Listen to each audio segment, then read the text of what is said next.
자, 이번에는 뭐 해볼 거냐면, 이제 관련 사이트라는 걸 한번 만들어 볼 건데, 여기다가 작업 6이라 쓸게요.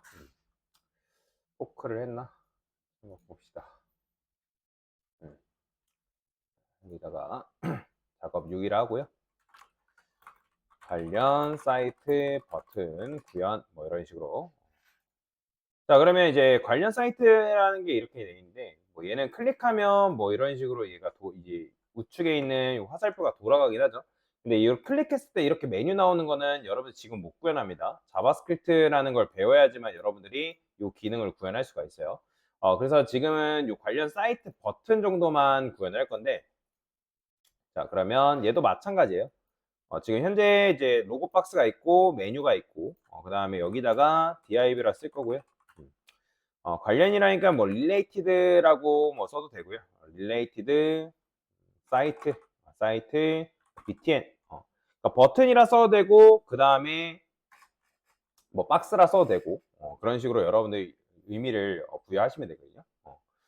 자, 그 다음에 btn이라 쓴 다음에 저희는 여기다가 뭐라고 할 거냐면, 지금 이제 카카오뱅크가 관련 사이트가 있고, 지금 얘가 있죠. 요런 이제 화살표. 그래서 요거를 두 개를 만들 거예요. 스판으로 관련 사이트를 넣어주고요. 그럼 관련 사이트가 이렇게 나오죠. 그죠? 그 다음에 여기다가 스판 하나를 더 만들겠습니다. 그러니까 여기에는 이제 이미지 해가지고 아이콘을 집어넣을 거거든요. 여기 화살표. 이거 컨트롤 시프트 C 누르면 얘도 여기 딱 클릭하면 아이콘이 이렇게 나와요. 물론 이제 우리가 하는 이미지 방식으로 넣진 않았지만 뭐 이런 식으로 나온다. 얘도 마찬가지로 링크를 제가 걸어드리긴 할 거예요. 그래서 이렇게 하면 되고, 그냥 화살표. 물론 얘를 이제 이렇게 이미지 넣어가지고 쓰진 않습니다. 사용하진 않아요. 자, 그러면 얘를 어떻게 하냐. 요 녀석 있죠? 이 BT에. 여기다가 색상을 좀 부여를 할 건데, 색상이 어떻게 돼 있냐면, 자, 이것도 마찬가지로 이렇게만 보면 색상을 몰라요. 근데 컬러도 글자 색상도 뭐 444 이런 식으로 반영이 돼 있고, 백그라운드 컬러는 뭐 샵 F4, F4, F4 이렇게 반영이 돼 있는데, 뭐 보면 이제 이런 식으로 반영이 돼 있대요. RGB 해가지고 뭐 이런 식으로. 그럼 요거 그냥 이제 반영하시면 되거든요. 근데 이제 요거 같은 경우는 이제 색상 반영하니까 여기 무리가 있으니까, 여기다가 이렇게 쓰고요. 그 다음에 요거 그대로 여러분들이 복사합니다. 복사를 해서 여기다 반영해주면 되겠죠? 자, 세사사 뭐 이런 식으로 백그라운드 컬러라 쓰시면 됩니다. 컬러라고 적어주시면 되고, 그 다음에 컬러도 지금 샵 444 뭐 이런 식으로 반영되어 있으니까, 이렇게 하면 어차피 이제 얘도 관련 사이트도 이제 요 상속받기 때문에 상속 원리로 색상이 반영되어 있죠. 자, 그 다음에 저는 이 BTN한테 뭘 줄 거냐면 플렉스를 할 겁니다. 왜냐면 그래야지만 관련 사이트 화살표가 이제 이런 식으로 나오니까. 그러면 지금 얘가 높이가 있고 얘가 높이가 있는데 이 스판까지 이 녀석의 높이를 물려받았단 말이에요. 궁금하면 여러분들이 이제 관련 사이트도 마찬가지로 배경색을 칠해 보면서 확인을 해보면 되는데, 그러면 보면 굉장히 크죠, 그죠? 자, 일단 근데 그걸 하기 전에 이 related site btn이라는 걸 뭐 해야 되냐면 가운데로 옮길 거예요. 자, 그러면 물론 여러분들이 이제 여기다 플렉스, 컨테이너한테 플렉스 둔 다음에 아이템 센터 주면 가운데로 가긴 하는데, 저는 얘만 따로 움직이게끔 만들 거거든요. 그러면 우리가 아이템한테 주는 속성한테 아이템이 독자적으로 수직 정렬하는 속성이 있다 했어요. 그게 뭐죠? 바로 얼라인 아이템즈라는 속성이 있다 했죠. 그죠? 요거 여러분들 안 배운 게 아니에요. 마치 새로 배우는 것처럼 늘 그렇게 이제 하시면 저도 이제 곤란합니다, 여러분들. 자, 여기 얼라인 셀프, 그죠? 얼라인 아이템 중에 얼라인 셀프라는 속성을 배웠어요. 얘는 이제 독자적으로 자기 혼자 정렬할 수 있는 속성이다라고 얘기했잖아요. 그죠? 근데 얘가 적용되려면 부모가 플렉스 해야 됩니다. 무조건. 뭔 말이 이해되죠? 자, 그래서 지금 컨테이너가 플렉스이기 때문에 얘한테 뭐 할 수 있냐면, 여기다가, 얼라인 셀프를 테일인도로 바꾸면 셀프 센터입니다. 셀프 센터. 그러면 얘가 어떻게 된다? 이런 식으로 수직 정렬이 되는 거죠. 보이죠?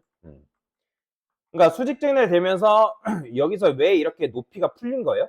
자, 배경색을 제가 여기다가 잠깐 얘 주석 걸고 좀 잘 보이게 하기 위해서 백그라운드 컬러를 레드라 칠해볼게요. 자, 그러면 이게 풀린 게 아니라 원래 얘는 스트레치죠. 라인 아이템즈가. 그죠? 그러니까 온라인 아이템즈가 스트리치고 마찬가지로 이것도 이제 보면 오토긴 하지만 기본적으로 여기가 스트레치가 걸려 있단 말이에요. 이 온라인 아이템즈가. 얘가 이제 온라인 셀프를 주면서 그 스트레치가 풀린 거예요. 자, 하여튼 이런 식으로 됐는데 여기다가 저는 뭐 할 거냐면 패딩을 부여하겠습니다. 패딩. 물론 너비 높이를 줘가지고 반영해도 되는데 패딩을 위 20픽셀, 좌우는 25픽셀. 자, 그러면 이렇게 되겠죠? 그 다음에 여기다가 보더 레디우스를 한 얼마큼 반영할까요? 20픽셀? 좀 더 줘야겠네요. 45픽셀? 그죠? 요 정도? 50픽셀 줘볼까요? 50픽셀? 50픽셀은 안 되네. 한 40픽셀 정도 반영이 될 것 같고. 어떻게 요렇게 반영해주면 되는데, 얘는 몇 픽셀 반영했을까요? 이것도 보더 레디우스가 들어가 있는데, 여기 보니까, 여기 보더 레디우스 40픽셀. 오, 정확하게 맞죠? 그죠? 40픽셀이. 자, 그래서 이런 식으로 반영되는데, 얘는 지금 패딩이 이렇게 반영돼 있어요. 패딩이 뭐 0, 14, 뭐 오른쪽은 14픽셀, 그죠? 위는 0, 오른쪽 14, 아래 0, 왼쪽 18, 뭐 이런 식으로 반영이 되어 있어요. 뭐 물론 이제 그렇게 해가지고 반영을 해도 돼요. 근데 일단은 이렇게 제가 반영을 했고, 위에가 너무 좀 뚱뚱하니까 한 15로 줄일까요? 15로 줄이고 여기를 20픽셀로 하면 이런 모양이 나오겠죠. 그죠? 자, 이런 식으로 여러분들이 부여하시면 되고요. 그 다음에 얘가 지금 디스플레이 플렉스니까 여기다가 뭐 할 거냐면 아이템즈 센터를 줄 거예요. 아이템즈 센터 이런 식으로. 그러면 이제 이 나머지 것들이 수직 정렬이 돼야 되는데, 근데 이게 왜 안 되냐면, 자, 오타가 있어서 그렇네. 오타가. 자, 센터를 일단 부여를 했어요. 자, 그러니까 이렇게 하니까 나름대로 수직 정렬이 됐죠? 근데 이 수직 정렬이 되긴 했지만 버튼이 뭔가 살짝 수직해서 애매하단 말이에요. 그죠?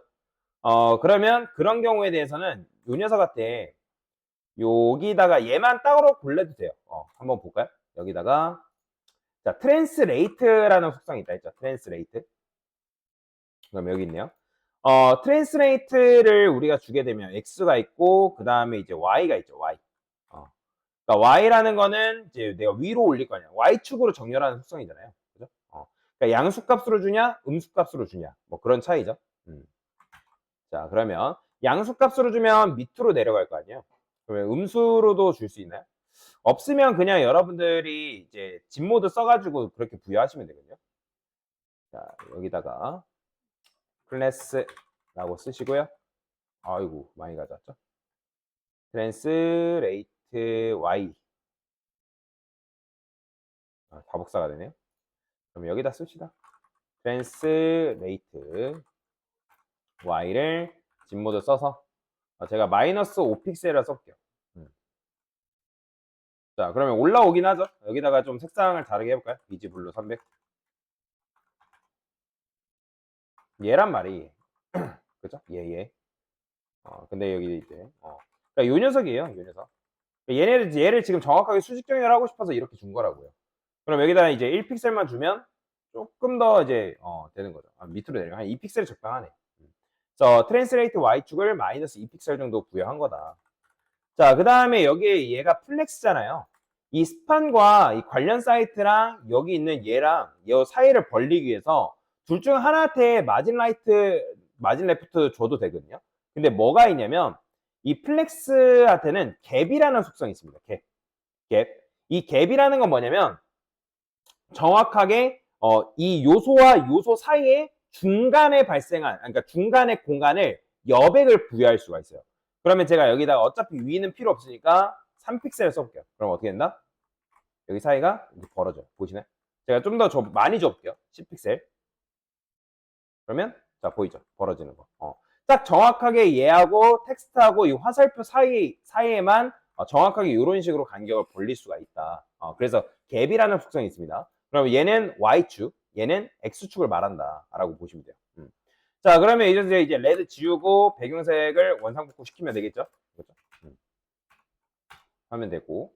그 다음에 보더도 이제 칠해져 있었는데, 보더 같은 경우는 색상이 이렇게 돼 있네요. 얘도 마찬가지로. 이거 그대로 복사할게요. 복사해서 여기다가 마찬가지로 보더를 반영해주면 이렇게. 자, 관련 사이트가 뚝딱 완성이 되는 거죠. 그죠? 자, 그 다음에 이제 얘는 사실 클릭하면 이제 선택이 되는 녀석이잖아요. 그러면 여기다가 커서 포인터라는 거는 좀 직관적이에요. 커서, 자, 테일인드 문법으로 그냥 커서 포인터라고만 이렇게 써주면 그게 바로 뭐냐면 커서 포인터예요. 손가락 표시 보이죠? 나오죠? 그러니까 커서 포인터는 여러분들 모르는 거 아니잖아요. 이 테일인드 문법으로 이렇게 쓴다는 거예요. 자, 그러면 저는 뭐 할 거냐면 지금 얘는 뭐 클릭했을 때 뭐 이렇게 이제 좌우로 배치가 되긴 하는데 이 패딩이 조금 완전 수직은 아니거든요. 여러분 패딩을 줬다 해가지고 이게 완전 수직 중앙이 될 거라고 생각하지 마세요. 그래서 좀 정밀하게 조절하는 편이거든요. 그래서 아래를 조금 더 13픽셀 이렇게 줘볼게요. 13픽셀 15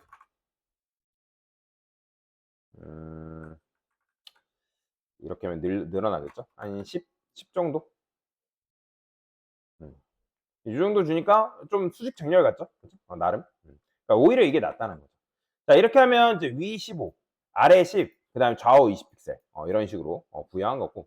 자, 그러면 이제 얘를 선택했을 때 저는 뭐 하고 싶냐면 여기다가 액티브라는 게 있어요. 이게 뭐냐면 자, 제가 여기다가 그냥 배경색을 레드라고 그냥 칠해 볼게요. 그럼 평소에는 얘가 작동 안 하죠. 얘는 가상 요소예요. 가상 요소 마찬가지로 호버와 비슷하다고 보시면 되는데 호버는 마우스로 올렸을 때잖아요. 그죠? 그럼 얘는 뭐 어떤 특정 부분이 활성화됐을 때 그러면 여기다가 제가 선택을 해볼게요. 자, 보시나요? 그러니까 선택했을 때 이런 식으로 배경색이 바뀝니다. 이런 걸 이제 액티브라고 얘기하는 거예요. 액티브.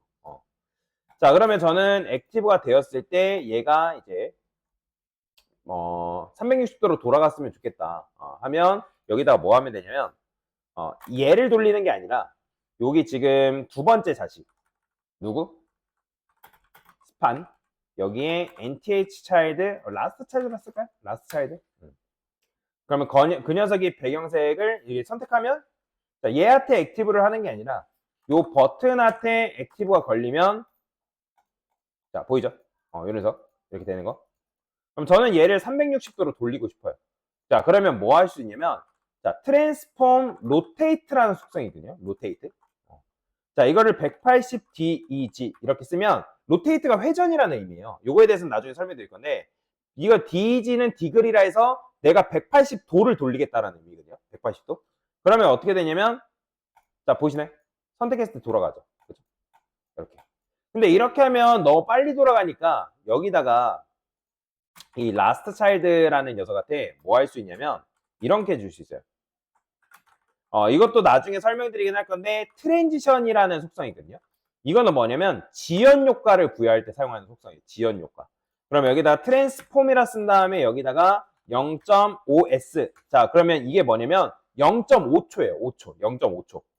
그래서 밀리퍼 세컨드 시간을 쓰기 때문에 0.5초이기 때문에 자 보세요. 그럼 어떻게 바뀐다? 이렇게. 클릭하는 동안 이렇게 바뀌어요. 클릭하는 동안. 이런 식으로.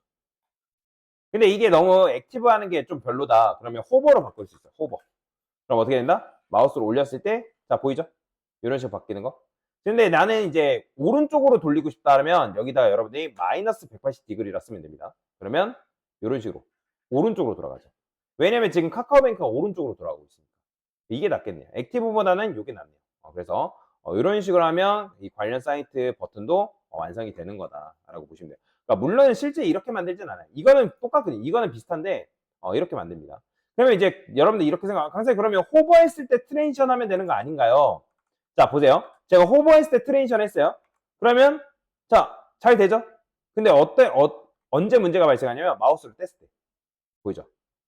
바로 바뀌죠. 그죠? 그렇기 때문에 트랜지션이라는 거는 마우스 올리기 전인 요 녀석한테 기본적으로 줘야 된다. 요거에 대해서는 나중에 이제 트랜지션 배울 때 추가적으로 설명드릴 겁니다.